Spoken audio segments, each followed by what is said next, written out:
You boys, you girls, everybody watching this video, make sure to tap in.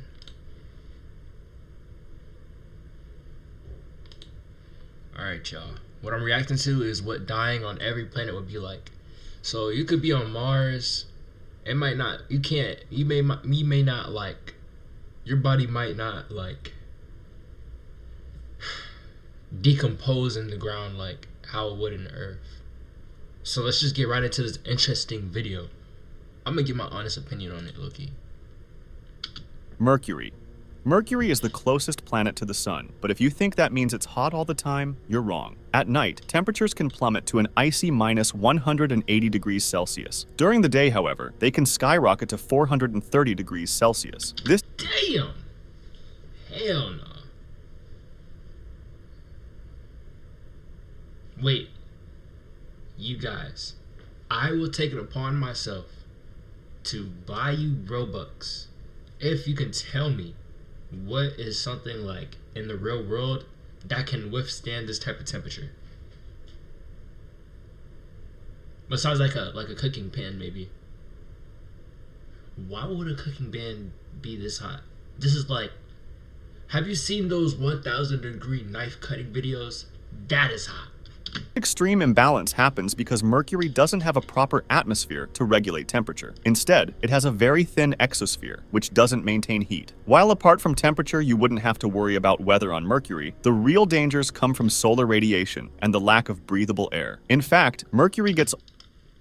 What would I be doing on a planet without breathable air? almost 7 times the solar irradiance that Earth receives. As the smallest planet in the solar system, Mercury is full of craters, cliffs, and bumpy terrain, making it a pretty tough place to land as well. The low air resistance doesn't help either. It would make slowing down a spaceship much harder, increasing the chances of a high-speed crash. Landing during the daytime is out of the question because of the... With this information, how about we just... Hell no, let's not go there. Extreme heat. The latest NASA spacesuits can only handle up to 121 degrees Celsius, nowhere near Mercury's daytime temperatures of 430 degrees Celsius. Plus, keep in mind that Mercury's day lasts about half a year due to its slow rotation. Nighttime isn't much better. Temperatures of minus 180 degrees Celsius far exceed NASA suits' lower limit of minus 157 degrees Celsius, so you'd still freeze. Your best bet would be to try landing in the Terminator zone, the area between day and night where temperatures are more moderate. Even there, however, it can be risky, as temperatures can change relatively quickly. Venus. Venus is the closest planet to Earth, sitting just 40 million kilometers away. This means the journey there would be relatively short, about 40 million years away is not close to Earth. I don't give a fuck what anybody says. months. Its size and gravity wouldn't pose much of a problem, as they're pretty similar to Earth's. The first real issue you'd face, though, would be those beautiful yellow clouds you'd see as you approached the surface. Wait, so this planet has fart clouds? Hell no. Let's go to the next planet. Can I just skip this one? This seems lame already. Unfortunately, they're made of sulfuric acid, a highly corrosive substance that would destroy your lungs in seconds. But let's assume you've got a spacesuit advanced enough to filter it out. As you descend to the surface, Do we?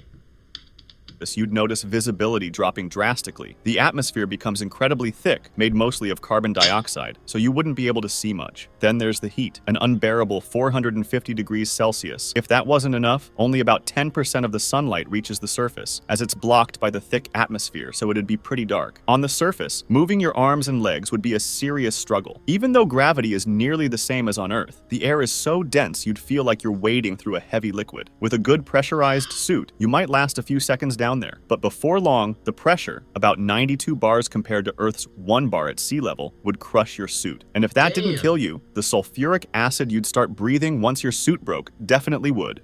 Mars. Mars is the second closest planet to Earth and the most habitable of all 8 planets. Daytime temperatures are much less extreme compared to Mercury and Venus, reaching up to a relatively comfortable 20 degrees Celsius. However, the real challenge comes at night, or in certain parts of the planet, where temperatures can drop as low as minus 153 degrees Celsius. Another big... Imagine being able to build anything just by thinking about it. Meet Base 44. Another big issue, similar to Mercury, is Mars's incredibly thin atmosphere. It's mostly made up of carbon dioxide, with only trace amounts of oxygen, meaning there's not that much breathable air. This thin atmosphere also results in low pressure and high levels of radiation exposure, both of which are incredibly dangerous. The average natural radiation level on Mars is 24 to 30 rads, which is about 40 to 50 times the average on Earth. On top of that, Mars experiences frequent and extremely violent dust storms, with wind speeds reaching up to 100 kilometers per hour. These storms could pose serious challenges, so any attempt at habitation would require... Wait a minute. Let's say you have like this very armored structure and you go into this planet, but the winds are still very strong, so you get flown away. Can you get thrown off the planet from like the strong wind?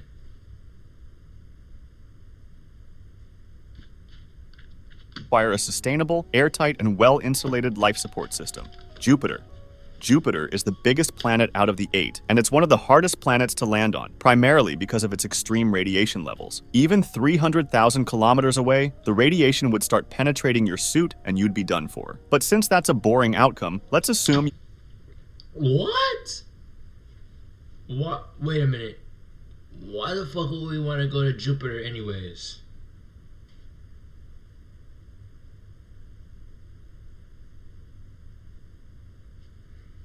Have a hypothetical suit that can block the radiation. Jupiter's gravity is 2.4 times stronger than Earth's, meaning you'd be falling incredibly fast. As you enter the first layers of the atmosphere, you'd encounter white clouds made of frozen ammonia crystals with temperatures around minus 150 degrees Celsius. The wind... Bro, it's too many There's too many sweats.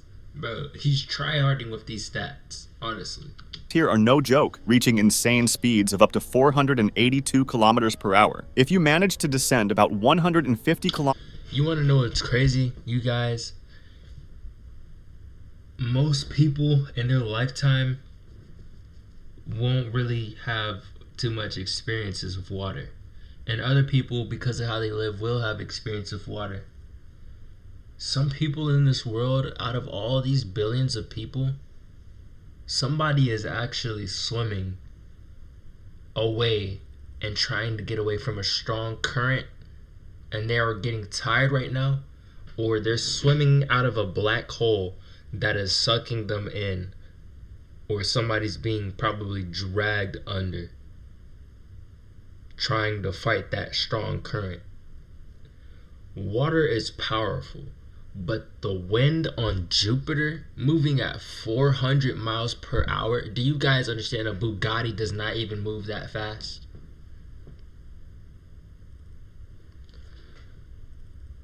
Can I just skip this? Kilometers through these top layers, you'd reach the deepest point ever explored. This is how far NASA's Galileo probe got back in 1995. Beyond this point, things start getting darker, and both temperature and pressure increase rapidly. Just as a fun fact, the pressure near Jupiter's center is estimated to be about 100 million times Earth's atmospheric pressure. After hours of falling, you might reach Jupiter's inner layers, where you'd encounter a supercritical fluid, a state that's not quite liquid but not gas either. Here, you'd kind of be swimming in this bizarre substance. If you continued further toward the center, you'd encounter metallic hydrogen, an extremely dense liquid that would trap you. But if you somehow managed to get through that, you'd reach Jupiter's core, though we're not entirely sure if it's solid or not. The temperatures here would be about 24,000 degrees Celsius. Fuck no. Wouldn't we like die before we reach that or something? Roughly 4.5 times...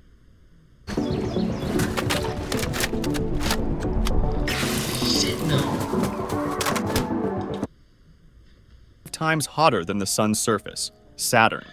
Saturn is the second largest planet in the solar system, with an atmosphere primarily made of hydrogen and helium. The first challenge would be avoiding a crash with one of its 146 orbiting...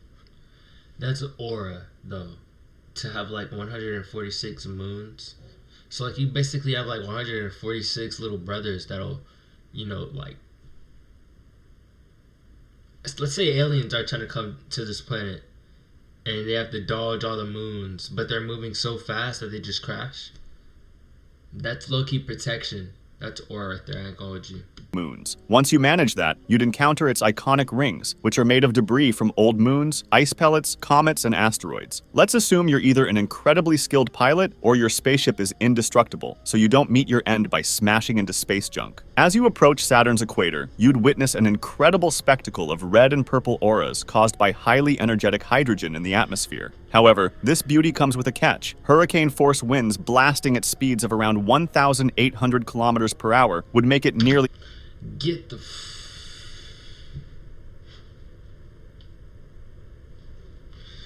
food at the front door. If you have some, you probably are watching this video and forgot you had it at the door. Go and get your food, you guys.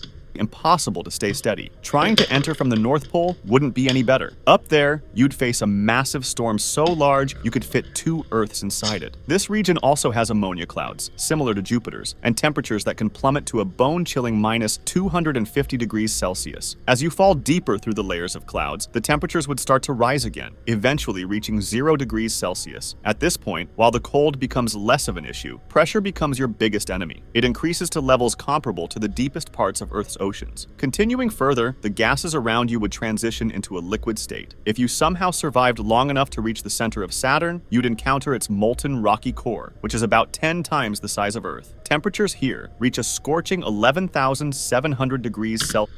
Why?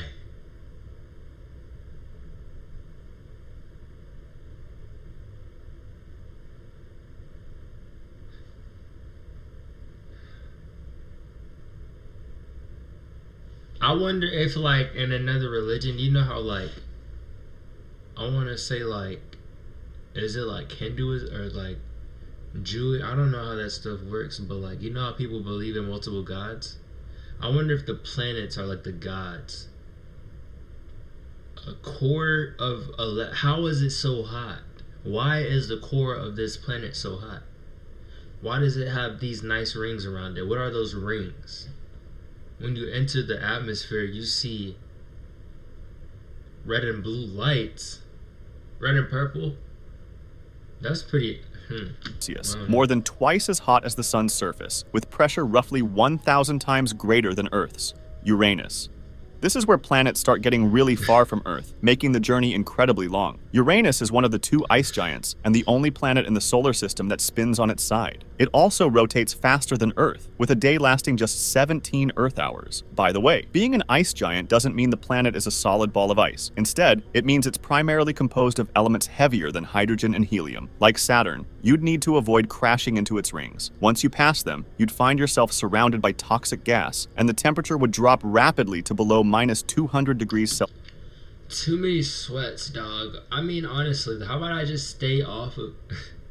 I'm not... Alright, y'all got it.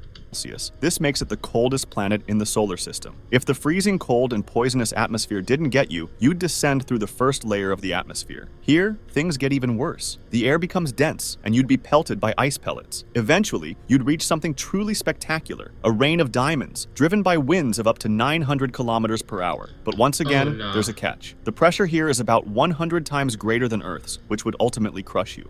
Neptune. Neptune is the second ice giant after Uranus, and its composition is very similar. Being the farthest planet from the Sun, 30 times farther than Earth, it's incredibly dark. Like Uranus, Neptune is extremely cold in its outer layers, but the inner layers are intensely hot due to immense pressure and heat from its core. Matter of fact, its core is about 7,000 degrees Celsius, which is hotter than the Sun's surface. It also experiences the famous diamond rain, caused by high pressure breaking down methane and forming solid diamonds. Neptune's winds are among the strongest in the solar system, reaching supersonic speeds. In many ways, it's basically a twin of Uranus, so there isn't much to add. If you liked this video, subscribe for similar ones or join my Discord to suggest another.